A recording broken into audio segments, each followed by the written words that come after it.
भोजपुरी में हनी सिंह भी उतर आए हैं।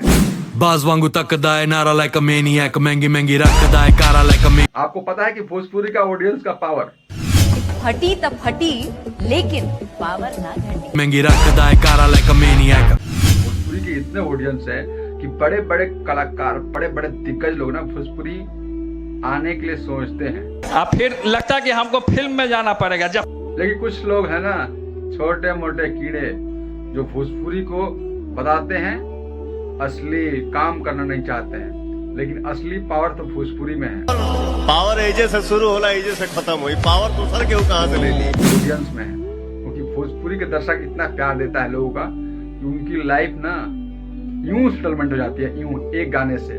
तो कहीं ना कहीं हनी सिंह भी उतर गए हैं, और हनी सिंह ने तो बहुत बढ़िया गाना लेकर आया है।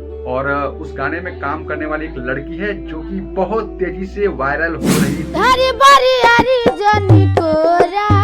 उसको हनी सिंह ने अपने गाने में काम दिया है। हनी सिंह ने अपने गाने में रैप किया है, और इस गाने को उन्होंने 4 चांद लगा दिया है। इसीलिए कहते हैं कि भाई हनी सिंह का भी पावर कम नहीं होगा, और पवन सिंह का पावर से ज्यादा हनी सिंह का पावर है। फटी तब फटी लेकिन पावर एजे से शुरू होला, ये पूरा इंडिया में, वर्ल्ड में फेमस है हनी सिंह। और हनी सिंह पता है 1 शो के कितने रुपए लेते हैं? कम से कम 5 से 10 करोड़ रुपया जा सकता है। ऐसा माहौल देखते हैं वैसा ही फीस लेते हैं हनी सिंह भाई। तो समझ लो बड़का पावर तो हनी सिंह में है। बाकी अपना पावर स्टार भी कम नहीं है। तो ठीक है, हम भी चलते हैं, नेक्स्ट वीडियो इंतजार करना भाई। चैनल पे आप लोग नए हो तो चैनल को सब्सक्राइब करना मत भूलना। जय भोजपुरी, जय बिहार।